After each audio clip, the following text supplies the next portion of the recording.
The stock market currently may not be euphoric, but I don't think it is reasonably priced. Having said that, I have always felt that there is nothing called a bull and bear phase in the market, in the sense that some industries or some sectors go up and some sectors don't go up. So always in the market you will find some sectors which are worth investing and some sectors which are worth selling, right? You will find that combination. So sometimes you may find that metals are going up, and so you may be buying metals. Sometimes you may feel that okay, commodity sugar is too high or steel is too high, and so let me be selling commodities, let me be buying FMCG, or let me be selling FMCG. So there is always this cycle which happens. But please understand, the sector which is doing well, you will be told that the trees just kiss the sky very soon, and therefore the prices are sustainable. There was a time when the valuation of DLF was more than the whole Tata group. Today it is impossible with the listed TCS doing so well, but there was a time when this actually happened, which was very clear to you that was unsustainable. But we can't see it when we are in the middle of a bubble, right? So today, when you see a Zomato issue at a particular price, at a particular PE, or any other company at Tata Elxsi at a very high PE and a very high number of times to sales quoted in the market, you have no clue to know whether it is overpriced or not, whether you should sell, whether you should keep. It's very difficult for anybody to understand. So what happens is, every bull market will see some shares going absolutely bonkers at some unsustainably high price, and then it will come down and it will hurt. Now, if this is a significant portion of your portfolio, it will hurt you. So what you do is you turn to the experts, and the experts, let's say yesterday 2 experts were talking, the Perma bulls of the Indian market. One was Rakesh Jhunjhunwala and one was Ramdev Agarwal, both extremely bullish about what is going to happen in the market. That's how it is, because that is how it always has to be, especially if you are in the asset gathering business, and the asset gathering gives you fees. But also understand that you are not Mukesh Ambani, you are not Warren Buffett, you are not Charlie Munger, you are not Ramdev Agarwal, you are not Rakesh Jhunjhunwala.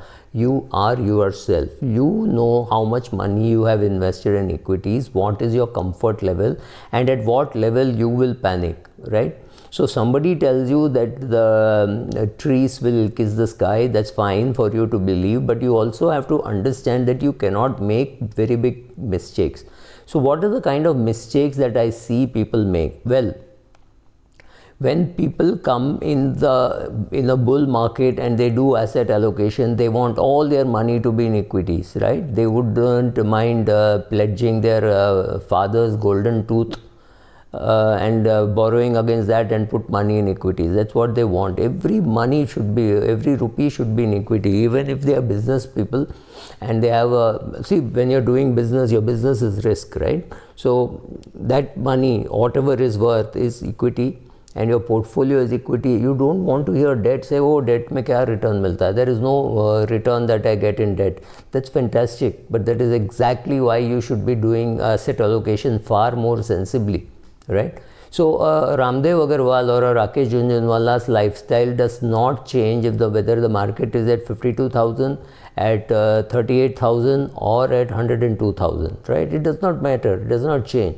Their income and their expenses, there is absolutely no connection, right? The ability to have a portfolio which is so big that it does not matter. Beyond a level, it just does not matter. Let us assume for a minute that the income of Rakesh and Ramdev Agarwal could be different, but for a minute, if it is 100, their expenses would be less than 1 or 2 rupees, right? So it does not really change anything. Their dividend income is way ahead of their expenses. There is no connection between their investments and their lifestyle. So nothing changes for them. But for you, if you have 100 rupees to invest and you have put 90 rupees in equity, or you put 80 rupees, it became 90, or you put 70, it has become 90.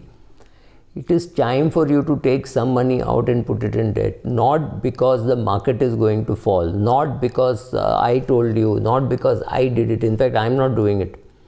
I am not doing an asset allocation now. I am terribly overweight on equity, and I will always be like that, but I don't have a leverage position.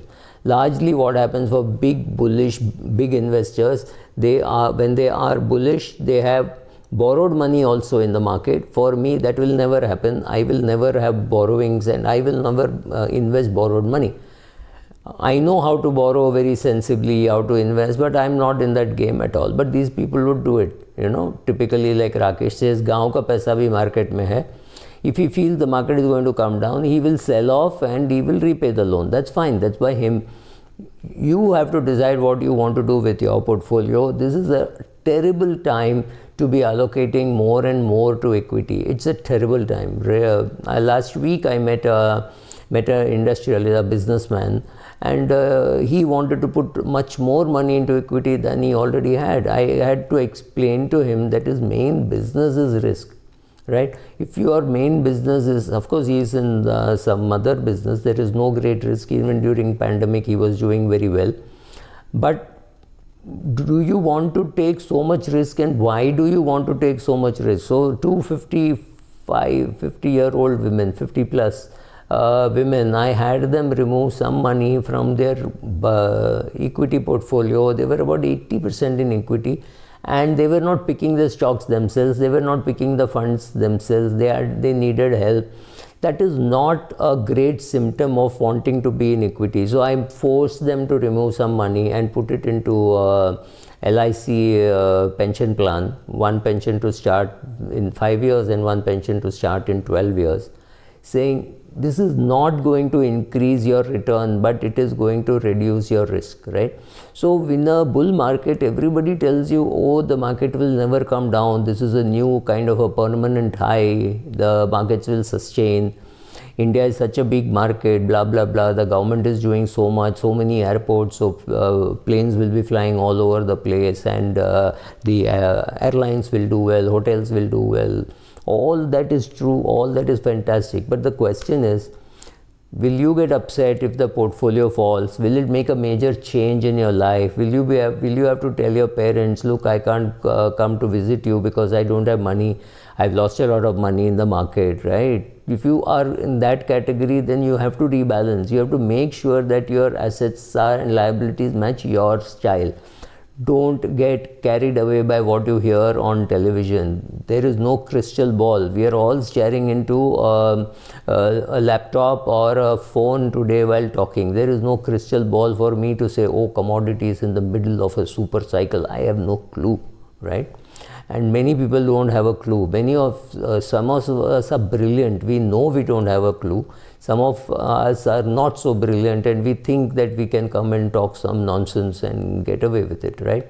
So that is what is happening. So be careful about your asset allocation. What happens is, in a bull market, everybody thinks all the money should be in equity. They are happy to pledge their house, borrow and buy equity. They are willing to say, but Subra, it is much easier to make money in options. I realize it's better than doing futures also, because I don't have to pay much. I have to pay only 10% or maybe even 5% now, right? So every rupee goes into equity simply because they tell you, oh, this is going to sustainable. Zomato is the next Amazon, right? Everything looks good. That is exactly the time when you should sit, pause, do some meditation, and ask yourself, if the market falls and there is blood on my portfolio, will I be able to sustain it? Will it matter? Do I have next 10, 12, 15 years expenses somewhere in debt or debt instruments, or in a job which will make sure that I don't have to worry about my portfolio, or am I already living off my portfolio, right? So you need to answer those questions, and those questions have to be answered only after a 1 hour session on meditation and having a very good investment advisor. Otherwise, it's very difficult to answer these questions. So find out for yourself. Don't get carried away by my videos or what Rakesh Jhunjhunwala says or what Ramdev Agarwal says.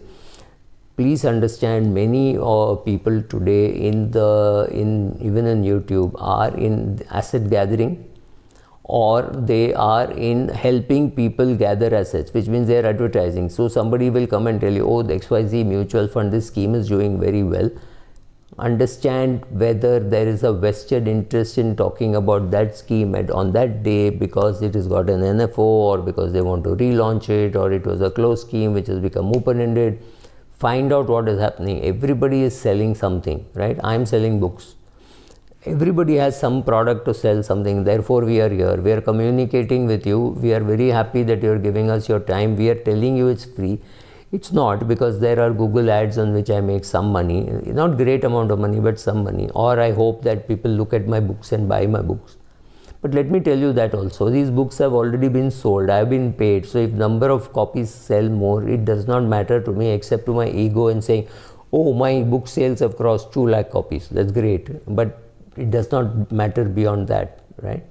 So understand the bull market, understand the mistakes you can make, be careful, do some meditation, reallocate your assets.